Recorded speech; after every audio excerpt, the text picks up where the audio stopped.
Ku mau cinta Yesus selamanya. Ku mau cinta Yesus selamanya. Meskipun badai silih berganti dalam hidupku, ku tetap cinta Yesus selamanya. Ya Aba, Bapa, ini aku anakmu, layakkanlah seluruh hidupku. Salam saudara-saudara di dalam nama Yesus Kristus. Saya percaya setiap kali engkau memiliki hubungan yang akrab dengan Tuhan, maka Dia akan selalu memberkati saudara. Itulah sebabnya pada saat ini saya melanjutkan kembali pelajaran demi pelajaran yang berdasarkan firman Tuhan, di mana saudara juga percaya bahwa firman Tuhan ini adalah merupakan buku Allah, penuntun kita, penuntun manusia. Beberapa waktu yang lalu saudara-saudara saya sudah sampaikan kepada saudara ayat-ayat firman Tuhan. Bagaimana firman Tuhan ini boleh kita akui, boleh kita nyatakan dalam hidup kita, boleh berguna di dalam kehidupan kita. Dan memang inilah penuntun supaya kita bertemu dengan Tuhan Yesus kita yang merupakan pencipta, juga penebus saudara dan saya. Saudara di dalam nama Dia dan sudah menerima Yesus Kristus sebagai juru selamat pribadinya. Saudara, yang lalu saya katakan bahwa Tuhan Yesus ini adalah Allah pencipta kita. Lalu Dia dalam waktu yang sementara turun ke dunia ini karena Dia punya misi. Itulah sebabnya buku Ibrani sebutkan bahwa Dia lebih rendah seketika daripada malaikat. Nah, oleh sebab itu saudara-saudara, Dia sampai mati di kayu salib, menembus saudara dan saya. Setelah itu Dia dikuburkan, kemudian bangkit, dan kemudian naik ke sorga. Dan saat ini saudara-saudara, semua orang yang percaya kepada Yesus sedang menunggu. Bukan lagi menunggu kelahirannya, tapi menunggu bahwa Dia akan turun atau datang kembali kali yang kedua. Apa tujuannya saudara? Kedatangan yang pertama adalah untuk menyelamatkan saudara, menyelamatkan saya, untuk mengangkat kita dari lumpur dosa, supaya kita jangan mati di dalam dosa, tapi kita dilepaskan dari kuk dosa. Itulah jaminan Tuhan Yesus yang Dia sampaikan kepada saudara dan saya, untuk kita terima sebagai kasih karunia yang menyelamatkan. Dan kita telah terima kasih karunia itu saudara-saudara. Dengan matinya Yesus Kristus di kayu salib, maka kita terima kasih karunia itu. Itulah pemberian yang termahal dari sorga. Diri Yesus Kristus sendiri yang disebutkan di dalam bahasa Alkitab ini saudara adalah anak tunggal Bapakah? Anak manusiakah? Allah yang kekal? Bapa yang kekal? Penasihat ajaib? Singa dari Yehuda dan lain sebagainya. Itu adalah julukan yang diberikan kepada Yesus Kristus. Nah, pada saat ini saudara-saudara, saya akan kembangkan bagaimana kalau umat Tuhan ini sudah menerima kasih karunia. Yang lalu saya sampaikan saudara, supaya mereka harus mengikuti perintah Tuhan. Orang yang sudah diselamatkan saudara-saudara, seperti saudara semua, orang yang sudah diselamatkan harus kita mengikuti perintah Tuhan. Jadi jangan dibalikkan. Saya selalu katakan, jangan karena saya mau selamat maka saya mengikut perintah. Itu kalau saudara bawakan dalam ilustrasi di dunia ini. Wah, nanti kalau saya misalnya nggak pakai helm, wah di sana nanti polisi cegat saya.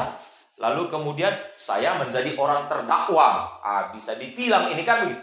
Untuk firman Tuhan saudara, Dia datang duluan. Dia memberikan kasih karunia. Saya terima kasih karunia itu. Saya terima keselamatan dari Yesus.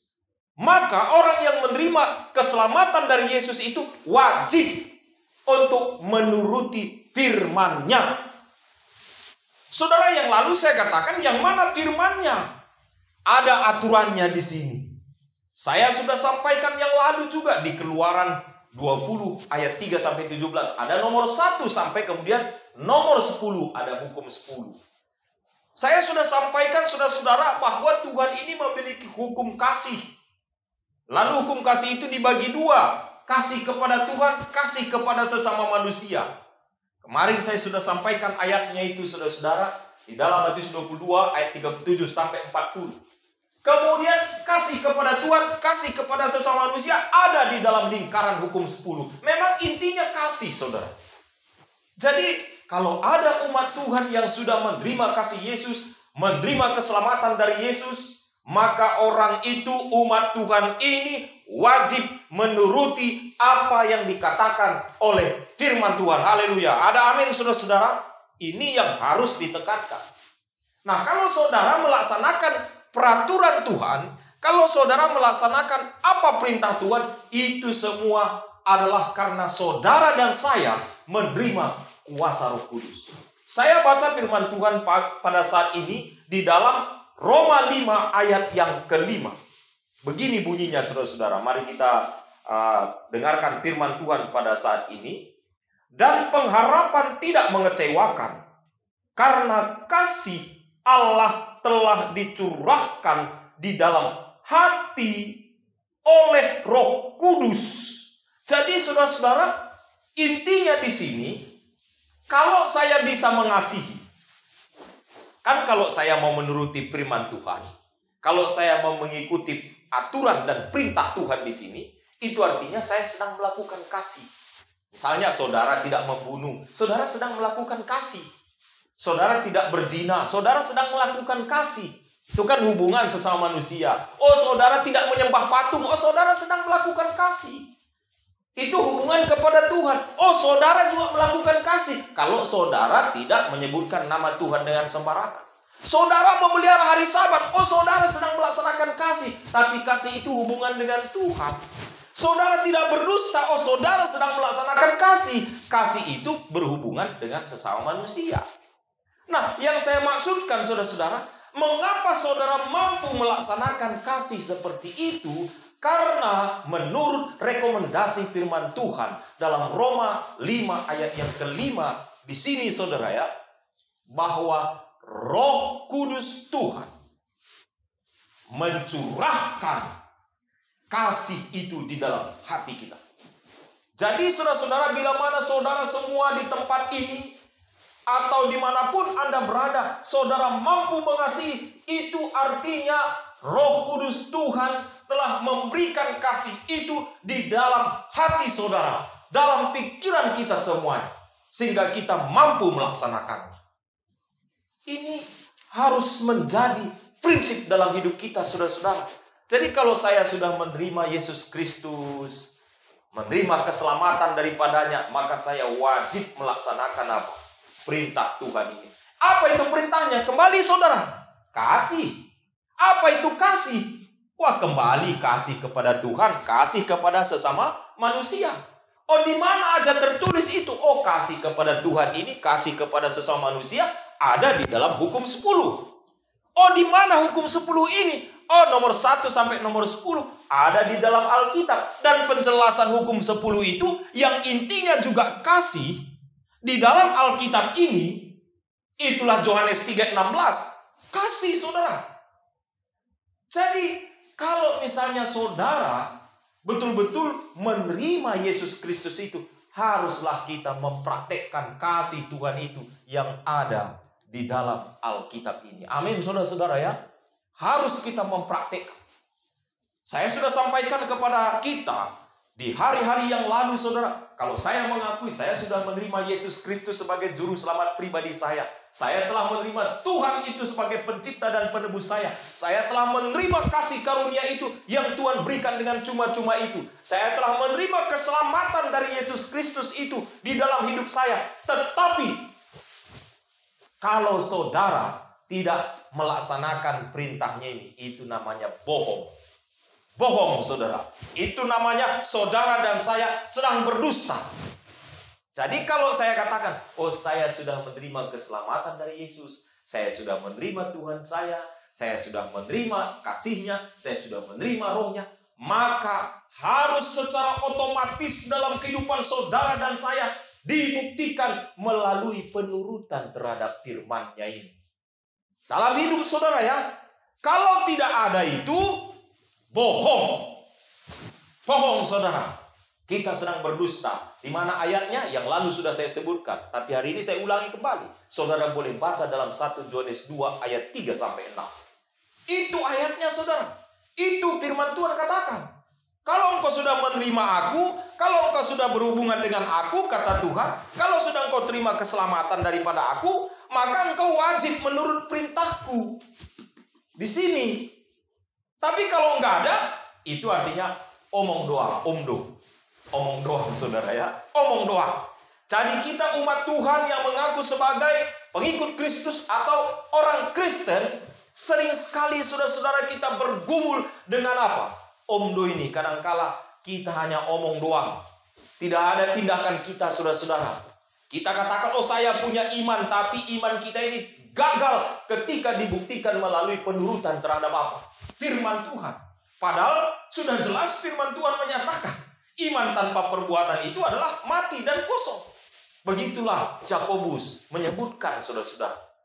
Nah oleh sebab itu, pada hari ini saya tetap tekankan berdasarkan rekomendasi-rekomendasi, butiran-butiran kalimat-kalimat firman Tuhan, setiap kali saudara dan saya menerima Yesus Kristus sebagai Tuhan dan Juru Selamat saya, menerima yang disebutkan atau istilahnya kasih karunia, menerima daripada kebaikan Tuhan ini, maka dalam hidupku harus dipenuhi dengan Roh Kudus yang menancapkan, yang menumbuhkan kasih tadi dalam Roma 5 ayat yang kelima, dalam ayat yang sudah kita baca tadi. Nah kalau sudah kasih ini tumbuh, maka sesuailah perbuatan saudara dengan hukum 10 hukum moral yang ditulis oleh jari Allah nomor 1 sampai nomor 10. Itulah merupakan bukti kasih yang terbesar yang saudara miliki. Kalau engkau memiliki kasih kepada Yesus, buktikanlah melalui apa? Penurutan firman Tuhan. Hari ini saudara-saudara, saya tetap panggil saudara. Mari saudara-saudara, gunakan waktu berhubungan akrab dengan Tuhan kita, supaya kita terima keselamatan itu. Dan dalam kehidupan saya buktikan melalui penurutan ini. Jangan saudara katakan, oh aku menurut dulu supaya diselamatkan Yesus. Sebab kasih karunia itu sebelum saudara minta, sebelum saya minta, Tuhan sudah siapkan di sorga. Dia sudah berikan saudara. Dia sudah berikan bagi kita. Maka saya terima itu dalam iman saya. Dan bukti saya terima itu, saya harus buktikan dalam kehidupan ini. Perbuatan saya, kasih saya, berdasarkan Roma 5 ayat 5 tadi. Yang tentu sesuai dengan perintah Tuhan. Penjabarannya di dalam Alkitab. Jadi saudara-saudara, umat-umat Tuhan dimanapun saudara berada pada hari ini, engkau dipanggil Tuhan menerima keselamatan. Dan engkau dipanggil untuk membuktikan keselamatan itu melalui perbuatan-perbuatan kasih kita, perbuatan baik kita yang sesuai dengan firman Tuhan ini. Sehingga dimanapun kita berada pada saat ini saudara-saudara, maka Injil itu akan terus tersebar. Integritas umat Tuhan akan terus nyata. Dan semakin banyak umat Tuhan tersebar di mana-mana di dunia ini, maka akan semakin banyak kebaikan. Dan akan semakin banyak umat-umat Tuhan yang dipersiapkan untuk masuk di dalam apa? Kerajaan sorga. Itu doa dan harapan saya. Tuhan memberkati saudara sekalian. Haleluya. Amin.